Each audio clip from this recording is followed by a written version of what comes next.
Mesdames, Messieurs, bonjour à vous et bienvenue dans Avec vous au quotidien pour cette dernière émission de la saison. Nous allons vous parler de familles recomposées. Elles représentent 9% des familles françaises aujourd'hui selon l'INSEE et quasiment la moitié d'entre elles comptent 3 enfants et plus. Alors grande famille rime souvent avec grand bonheur mais aussi avec organisation complexe, que ce soit dans le quotidien ou plus tard lors des successions. Alors comment sécuriser ce nouveau cadre familial, protéger le conjoint tout en préservant le bon équilibre entre les enfants? Eh bien, c'est ce que nous allons voir avec nos invités. Virginie Tauby, bonjour. Bonjour Aurélie. Vous êtes médiatrice familiale au sein de l'espace médiation EPE 35. Et en face de vous, nous avons Romain Dronet, bonjour.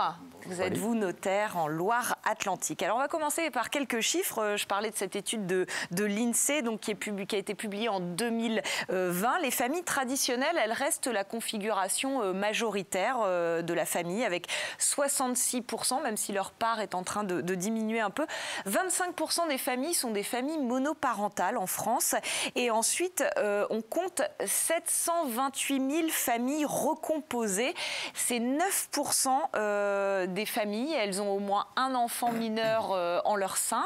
Et c'est un chiffre qui vous a surpris, Romain Dronet, 9% de familles recomposées. 9%, c'est vrai que ça me paraît encore faible parce qu'on a vraiment l'impression que depuis quelques années, on a de plus en plus de rendez-vous quotidiennement, je dirais pas, mais de manière hebdomadaire, où on a des interrogations sur la protection liée à une famille recomposée et de se dire, voilà, on se sent moins serein. Alors, est-ce qu'on est plus informé qu'avant et en tout cas, on a le besoin d'être un peu plus informé. Mais c'est vrai qu'on rencontre de plus en plus de familles recomposées qui demandent. Et c'est quoi leur préoccupation, justement, à ces familles recomposées? Alors, c'est souvent à l'occasion d'un projet d'achat immobilier où là, on se dit, tiens, bon, quand on est en train de construire notre patrimoine, et finalement, est-ce qu'on va être vraiment protégé l'un et l'autre? Alors ça vient souvent du couple, le couple qui vient nous voir en disant voilà, on veut se protéger parce qu'on a une situation, on a un historique, une expérience. Est-ce que notre projet va être suffisamment sécurisé pour nous? Et puis, quelles incidences il y aura pour nos enfants? Donc on nous interroge par rapport à ça, c'est-à-dire surtout de la protection, essentiellement, mais pas que soi. Protection aussi des enfants. D'accord, gestion du patrimoine, protection du conjoint, des enfants, on l'aura compris. Alors on va revenir sur les solutions qui s'offrent à ces familles recomposées, mais je me tourne vers vous, Virginie Tauby. Vous allez nous parler de médiation familiale. Alors est-ce que vous pouvez nous expliquer en quoi ça consiste justement une médiation familiale, si on veut être un peu concret? Venir en médiation, c'est trouver un accompagnement relationnel. C'est-à-dire, c'est comment on habite le cadre réglementaire. Vous allez peut-être voir le notaire pour divorcer ou voir le juge pour poser le cadre général. Mais la question de comment vous habitez le cadre et comment vous dites bonjour ou au revoir, ça, c'est des questions que vous pouvez aborder en médiation familiale. On parlait de familles recomposées. Est-ce que ce sont elles qui viennent vous voir majoritairement en médiation familiale au sein de l'association ? Alors non, majoritairement, je dirais que c'est plutôt la question de la séparation qui fait venir les familles en médiation familiale. Je pense qu'on est encore aujourd'hui autour de 90-95% des situations. C'est des parents qui envisagent de se séparer, qui sont en train de se séparer ou qui sont déjà séparés depuis longtemps et qui cherchent à réorganiser les relations de manière à ce que chacun y trouve son compte en fait. Oui, c'est ça. C'est vraiment, en fait, cette question de la médiation, c'est la place de chacun dans la famille et la façon dont il va le vivre presque au quotidien, en fait. Exactement. C'est comment on permet aux enfants, notamment, c'est beaucoup ça, d'avoir accès à chacun de ses parents, y compris dans la séparation, et de pouvoir entretenir un lien de qualité avec chacun de ses parents. La médiation aide finalement à trouver des solutions pour que les relations aussi s'apaisent, que chacun trouve sa place. On le disait, c'est aussi un peu votre objectif, je dirais, Romain Dronet, alors peut-être plus du point de vue patrimonial, vous en tant que notaire. On en parlait en introduction, la gestion du patrimoine, c'est donc un élément important.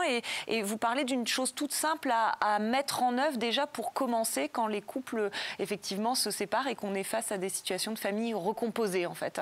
C'est de se dire qu'au moins, le temps de sa minorité, ce patrimoine-là ne sera pas géré par l'ex. Et ce n'est pas un point de détail, effectivement, en cas de famille recomposée. J'ai un autre chiffre pour vous, Romain. 13% des couples des familles recomposées sont pacsés, 43% sont mariés et 44% vivent en union libre. Et ça, pour la protection du conjoint, qu'on a aussi déjà évoqué tout à l'heure, ce n'est pas une très très bonne chose. Pas vraiment, non. Et pour le coup, ce chiffre me surprend moins parce qu'au final, on rencontre beaucoup ce genre de contextes familiaux où finalement on refait sa vie et puis on se dit oui, j'ai été marié avec un cadre qui a rassuré et puis aujourd'hui, j'ai pas envie de refaire cette erreur qui en réalité n'est pas forcément une erreur, mais dans un premier temps, on le voit comme une erreur en se disant voilà, on donne un peu la caricature de notre passé. Et puis voilà, de se dire on fait notre vie et puis on la fait comme elle vient. Sauf qu'on ne pense pas que le cadre réglementaire n'est pas aussi protecteur, voire même pas du tout, pour le conjoint. Alors pour l'enfant, la protection elle est là, il n'y a pas de sujet. Oui. Mais pour sa nouvelle moitié... c'est plus compliqué. Qu'est-ce qu'on peut mettre en place dans ces cas-là? Vous conseillez malgré tout une forme de contrat, donc un mariage, un Pacs, c'est déjà... C'est au cas par cas au final, parce que c'est vrai que chaque personne est différente. Et puis il peut y avoir des volontés différentes de protection à un instant T, d'anticipation en cas de décès, et puis de se dire, voilà, je veux finalement favoriser, la plupart du temps c'est ça, favoriser quand même mon conjoint, qu'il ait quelque chose, qui ait un minimum de protection. Mais oui, mais on leur dit, mais oui, là vous êtes en union libre. Union libre, il n'y a pas de protection, c'est fini. Alors vous voulez peut-être faire ça par testament, ok, mais attention, sanction fiscale, vous transmettez quelque chose à votre moitié, mais sans aucun lien Pacs-mariage. La fiscalité assez lourde, 60%, ça amène à remettre en question tout à fait. Tout ça. Alors, l'idée aussi d'être pacsé, souvent on vient de me dire, mais c'est bon, on s'est pacsé. Vous êtes pacsé, oui. Est-ce que vous avez fait autre chose? Non. Ah, non. Alors du coup, le fait d'être pacsé n'amène pas de lien entre les partenaires en cas de décès. D'accord. Il y a une petite protection de se dire, oui, pendant un an, je suis garanti de ne pas être mis à la porte. Mais il y a cette notion-là de se dire qu'en fait, on n'a pas de droit sur le patrimoine de l'autre, sauf testament. Et c'est vrai que l'avantage, pour le coup, d'être pacsé, au minimum, c'est de pouvoir au moins recevoir des droits du défunt, de son conjoint, du coup, décédé, sans fiscalité. Donc ça, c'est intéressant. Donc, du coup, Pacs plus testament, effectivement, ça sécurise un peu le cadre. Exactement. Et le mariage... Le mariage étant... Le mariage étant déjà un peu mieux réglementé dans l'idée qu'on a souhaité, en tout cas le législateur a souhaité favoriser le conjoint marié et lui prévoir des droits automatiques. Alors le fait d'être en situation de famille recomposée ne donne pas les mêmes droits qu'une famille traditionnelle, sauf à prévoir des dispositions par testament, par donation entre époux, pour essayer justement d'améliorer les droits du conjoint. Et là, une nouvelle fois, c'est vraiment au cas par cas, pas de règles établies, ça dépend vraiment des situations. Exactement. Et je pense que Virginie Tauby ne va pas vous contredire, parce qu'en médiation, c'est un petit peu la même chose. Vous les rencontrez, vous, ces familles, Virginie, c'est une préoccupation pour elles, la suite, l'héritage, ou est-ce que c'est pas forcément la préoccupation principale? La plupart des personnes qui viennent en médiation, elles sont préoccupées par l'instant présent. En fait, ce qu'elles vivent aujourd'hui leur pose problème. Et c'est ça qui les conduit à demander un accompagnement en médiation familiale. C'est-à-dire que dans le moment présent, la crise existentielle dans laquelle elles sont prises leur fait chercher de l'aide, en fait. Et effectivement, sur la question relationnelle, en médiation familiale, on peut proposer quelque chose d'intéressant. Oui, on ne peut pas malgré tout dissocier complètement le cadre juridique ou le cadre légal finalement de cette notion d'échange et de discussion. Est-ce que malgré tout, justement, un cadre juridique bien posé, une décision de justice, un testament, des papiers en bonne et due forme, est-ce que ça aide malgré tout certaines des personnes que vous rencontrez? Ça peut rassurer, c'est ce que Romain disait tout à l'heure, effectivement, ça peut rassurer. Ça peut donner l'impression que les choses sont bordées et que ça vient formaliser quelque chose. Mais dans ce cadre-là, effectivement, on ne vient pas dire comment on se dit bonjour, comment on se dit au revoir. Est-ce qu'on se regarde, est-ce qu'on ne se regarde pas, est-ce qu'on se parle correctement ou pas. Ça, c'est des choses qui sont à négocier au niveau relationnel, en fait. Aujourd'hui, c'est vrai que le tribunal administratif de Rennes était choisi comme juridiction pour mettre en place cette fameuse tentative de médiation préalable obligatoire, TMFPO, comme on l'appelle dans le langage courant. Qu'est-ce que ça a changé au niveau de la médiation, concrètement, ce nouveau public? Alors, on a toujours autant de personnes qui viennent volontairement, mais aujourd'hui, on a en plus pratiquement autant de personnes qui viennent sur un cadre un peu contraint. Alors, c'est le tribunal judiciaire de Rennes, effectivement, qui a signé cette expérimentation. Ça fait venir en médiation des personnes qui ne connaissaient pas du tout la médiation familiale. Qui n'avaient pas entendu parler, qui voire savaient même pas la médiation tout court, en fait. C'est-à-dire des personnes qui pouvaient imaginer que de se séparer et d'avoir une ordonnance du juge aux affaires familiales, ça suffit pour se séparer. Et qu'on oubliait que pendant quelques années, ils ont tricoté un lien ensemble et que ce lien-là, ce n'est pas le juge qui va dire comment on le détricote, retricote différemment, peut-être avec d'autres brins qui seront les nouveaux conjoints, les nouveaux enfants. Enfin voilà, ça ces choses-là, c'est des affaires humaines qui doivent s'échanger. Ça veut dire qu'aujourd'hui, alors que ce soit dans le cadre de cette TMFPO, vous êtes conventionné avec le tribunal, vous recevez ces familles avant qu'elles aillent voir le juge pour repasser des conventions. Vous avez aussi des conventions avec la CAF ou des choses comme ça qui vous envoient des familles pour essayer de régler des situations complexes en fait.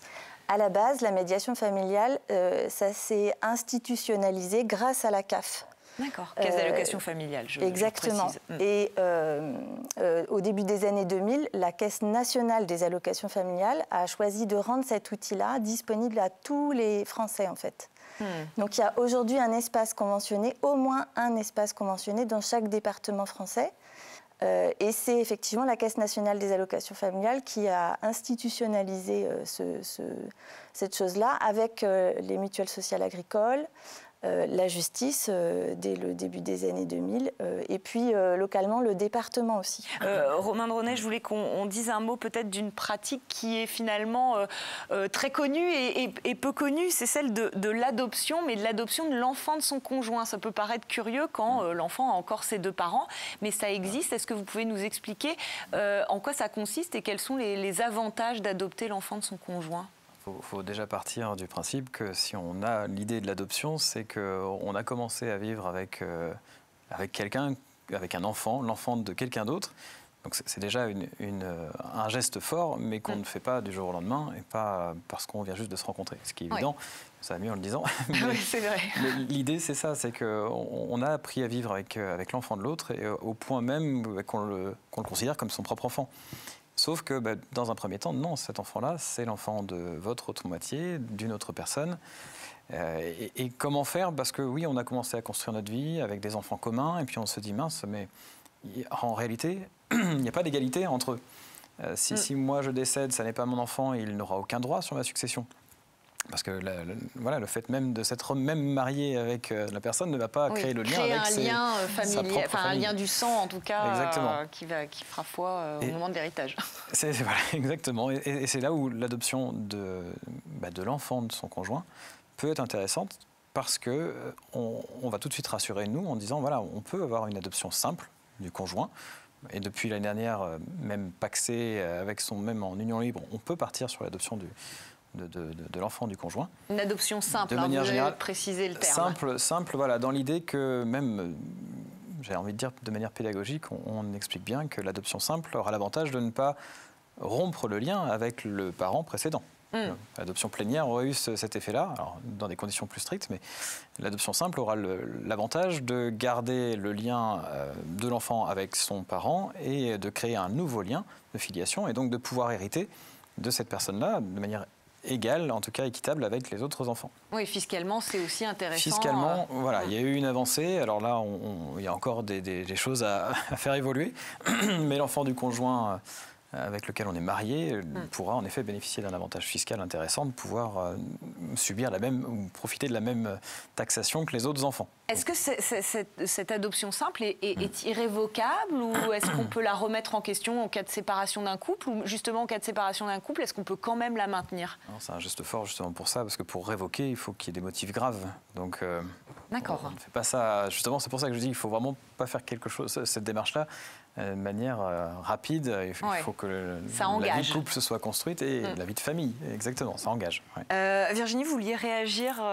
parce que vous êtes concernée à titre personnel. Oui, effectivement, moi je suis un exemple flagrant de cette possibilité-là. J'ai moi-même 2 pères, effectivement, j'ai 2 liens de filiation. Et c'est important ce que dit Romain, c'est qu'il ne s'agit pas juste d'un contrat, en fait. C'est un cadre réglementaire, mais ça vient formaliser un lien humain, une relation familiale. Un attachement et l'importance qu'on apporte à cet enfant. Exactement. Et pour ma part, moi j'ai été adoptée majeure. C'est quelque chose qui s'est parlé, qui s'est habité. Voilà. Au final, on a peut-être un document écrit, mais derrière ça, il y a toute une histoire en fait. Cette notion de parole, elle est évidemment au cœur du processus de médiation. Est-ce que vous pouvez nous parler de votre rôle, vous, Virginie Tauby, au sein d'une médiation? Comment se positionne la médiatrice ou le médiateur? C'est un intervenant qui se positionne au même niveau que les personnes qui viennent le rencontrer. Nous, on n'est pas des experts de la famille, on est des experts de l'accompagnement de la relation. Voilà. Donc l'idée, c'est de permettre à chacun de dire ce qui lui tient à cœur, de dire ce qui est important pour lui et de favoriser les échanges de manière à ce que ça soit entendu, à ce que ça soit reconnu et pris en compte. Notre rôle à nous, c'est de rejoindre tout le monde, c'est de travailler avec tout le monde. On ne peut pas faire du contre en médiation familiale parce que sinon on en perd un des deux et c'est fini, voire un des 5, un des 6 selon qui on a dans l'espace de médiation. On doit rejoindre tout le monde. La médiation, c'est pas forcément que 2 personnes et vous au milieu, on est bien d'accord. On peut avoir toute une famille, 5, 6 personnes. Exactement. Lundi soir, je recevais 4 enfants, 2 mineurs, 2 majeurs, leurs 2 parents en cours de séparation. Et on parlait justement de comment ils sont en train de renégocier les relations entre les enfants qui ne sont plus à la maison, ceux qui sont toujours à la maison et qui vont d'une maison à l'autre chaque semaine avec un changement le vendredi soir. Comment on reste en lien? En médiation, on s'en parle et le juge ne peut pas tellement exercer son pouvoir là-dessus. Quand est-ce qu'on va considérer qu'une médiation, elle est réussie? Alors, je ne sais pas si c'est un terme que vous utilisez, vous, en tant que médiateur et médiatrice, mais quand est-ce qu'on va se dire que c'est un succès, la médiation? Et ça dépend du point de vue où on se place. Pour le milieu juridique, on pourrait imaginer qu'une médiation réussie, c'est une médiation qui aboutirait à des accords écrits. Parce que c'est un peu le mode de raisonnement juridique. On écrit des actes, on écrit, voilà, et c'est ça qui borde la relation. Mais ça, c'est du point de vue juridique. Du point de vue de la famille, une médiation réussie, c'est probablement une médiation qui permet d'être un peu plus confortable dans la relation qu'on entretient avec son ex-conjoint, ses enfants qu'on ne voit plus une semaine sur 2 ou de temps en temps. Voilà. Plus de sérénité. Oui, je pense que c'est une question de baisse de l'intensité émotionnelle, ou avec des émotions plus agréables à vivre en tout cas. Et puis du point de vue du médiateur familial, c'est lorsque on a fait le job pour permettre à chacun de dire ce qu'il avait à dire et d'être entendu. Voilà, quand on a clarifié les relations et qu'on sent qu'il y a à nouveau un peu de mouvement dans les rouages de la famille, là on peut se dire que c'est en bonne voie. Romain Dronet, je voulais vous faire réagir sur un point qu'on a déjà évoqué aussi dans cette émission avec vous au quotidien, mais on parlait de familles avec des formes différentes. Parfois dans les familles, il y a aussi des enfants vulnérables, soit parce qu'ils sont handicapés, soit parce qu'ils ont des problèmes psychiques ou psychologiques. Et là, il existe des choses qu'on peut aussi mettre en place pour la protection de ces enfants. Oui, tout à fait. Alors c'est vrai qu'on a le réflexe de pouvoir désigner éventuellement en cas de décès quelqu'un qui peut s'occuper de ces enfants mineurs. Oui, ça c'est une chose, mais on ne pense pas aussi que soi-même on peut être en situation d'incapacité et dans l'incapacité de s'occuper de notre enfant qui serait en situation de handicap. Alors on pense handicap mental, mais il y a aussi handicap physique. Et on a la possibilité de mettre en place ce qu'on appelle le mandat de protection future pour autrui, et dans un cadre assez strict, et qui permet justement de désigner, pour le cas où on ne serait plus en mesure de nous occuper de notre propre enfant, et bien justement de désigner une personne qui prendrait ce rôle-là. Est-ce qu'il faut que les 2 parents de l'enfant soient en accord sur ce... On fait intervenir les 2 parents, exactement. Oui, parce que c'est justement un rôle fort qui est donné, et puis les parents ont l'autorité parentale aussi, mais ce rôle-là, on ne va pas priver l'un et l'autre de son rôle. Donc en effet, les 2 interviennent à ce mandat de protection future pour autrui. Et vous, en tant que notaire, vous êtes là pour garantir que tout ça se passe bien dans les règles. Exactement. Alors c'est un acte qui est forcément notarié et sous le contrôle du notaire au moment où il est actionné aussi, qui contrôle que tout se fait dans les règles de l'art et dans l'intérêt de l'enfant, essentiellement. Le temps file.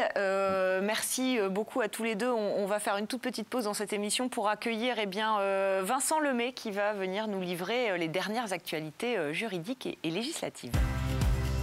Bonjour Vincent Lemay. Bonjour Aurélie. Alors, on va parler de la démarche de résiliation des contrats d'assurance en ligne. Oui, alors plusieurs brèves aujourd'hui. Sur les contrats d'assurance, vous pourrez désormais résilier en ligne à partir du moment où vous êtes un particulier. Donc seules les activités, les contrats d'assurance particuliers seront concernés. Les pros, pas encore aujourd'hui. Donc on passe d'un délai de 30 jours à 15 jours préalablement. Donc c'est une première démarche qui va être ensuite étendue à d'autres domaines comme la téléphonie, l'électricité, les réseaux de façon générale, où vous pourrez dans les années futures tout résilier en ligne et changer d'opérateur. Et ça facilite grandement les choses. On va parler de nouvelles mesures pour lutter, là, cette fois, contre les arnaques financières. Alors on est tous stressés des arnaques financières, potentiellement des usurpations d'identité d'une banque par exemple, d'une compagnie d'assurance, du milieu financier. Donc sachez que ces organismes doivent être référencés auprès d'un registre qu'on appelle l'ORIAS. Et donc si vous avez un doute sur votre interlocuteur qui aujourd'hui sont de plus en plus bons à usurper des identités, vous pourrez désormais contacter un tiers de confiance ou plutôt un organisme qui sera dédié pour vérifier que la personne qui vous a contacté par téléphone ou par mail ou par tout moyen de façon générale, eh bien la personne qui est censée communiquer avec vous. Vous vouliez nous donner aussi quelques éléments sur le nouveau taux d'usure pour les crédits immobiliers. Alors d'abord, je vais vous rappeler ce que c'est que le taux d'usure. Le taux d'usure, c'est un plafond qui est fixé par la Banque de France et qui va comprendre la totalité de votre emprunt. C'est-à-dire que le taux nominal à laquelle vous empruntez, on va rajouter à cela l'ensemble des frais, ça peut être de courtier par exemple, le coût de votre assurance emprunteur également, et l'ensemble de vos intermédiaires. On arrive à un taux global qui aujourd'hui est monté à 4,68%. Ça veut dire que lorsque vous empruntez un taux nominal et que vous rajoutez le tout, il ne faudra pas dépasser ce taux, sinon vous ne pourrez plus emprunter. Et puis alors pour terminer, plus inattendu, vous allez nous parler de météo des forêts, Vincent. La météo des forêts, vous allez pouvoir trouver ça sur le site de Météo France. Je vous rappelle que l'année dernière, en 2022, il y a à peu près 72 000 hectares de végétation qui ont été ravagés par des incendies. Donc le gouvernement lance à partir du 1er juin un nouvel outil, donc sur le site de Météo France. L'objectif, c'est un objectif d'information sur ce site, information au profit du public sur les risques des départs de feu dans votre département. Donc il y aura une carte qui présentera 4 niveaux de vigilance qui vont tenir compte des paramètres comme la sécheresse de la végétation, la température de l'air, le niveau de la pluie ou encore le taux d'humidité. Et si vraiment il y a un risque, il y aura des incitations avec des messages de prévention qui seront à l'égard du public. Eh bien, écoutez, merci beaucoup Vincent pour toutes ces informations. On se retrouve très bientôt. Voilà, le temps a filé, il nous reste très peu de temps. Je voudrais qu'on aborde quelques questions téléspectateurs, malgré tout, si vous voulez bien. Peut-être pour vous, Romain, quel contrat de mariage choisir pour préserver les intérêts des enfants d'un premier mariage en cas de décès? Alors, on a beaucoup de contrats de mariage sur mesure à voir avec le notaire, pardon. Le contrat de séparation de biens peut être assez approprié parce que l'idée, c'est vraiment de bien délimiter le patrimoine de chacun et de pouvoir le transmettre plus facilement à ses enfants. Contrat régime de séparation de biens. Deuxième question, mon ex-conjoint va-t-il percevoir quelque chose lors de ma succession?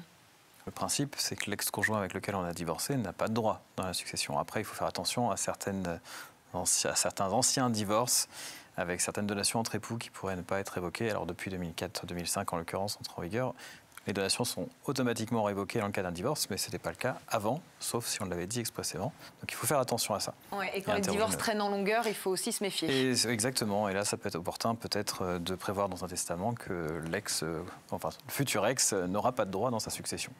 Pour conclure, Virginie, je voudrais qu'on dise un petit mot de la façon dont on accède à la médiation. Vous disiez que c'était assez simple, mais voilà, vers qui on se tourne et combien ça coûte? Alors, dans un espace conventionné, il y en a, je vous le disais tout à l'heure, au moins un dans chaque département. Donc, il suffit d'appeler pour prendre rendez-vous et vous rencontrerez un médiateur ou une médiatrice familiale. Et ensuite, dans ces espaces-là, c'est rendu accessible par décision de la Caisse nationale des allocations familiales. Une séance de médiation, c'est entre 2 € et 131 € selon vos revenus. Ah oui, donc effectivement extrêmement accessible en fonction si on a des revenus très bas, par exemple. Tout à fait, tout à fait. Si vous êtes autour du SMIC, par exemple, jusqu'au SMIC, c'est 5 €.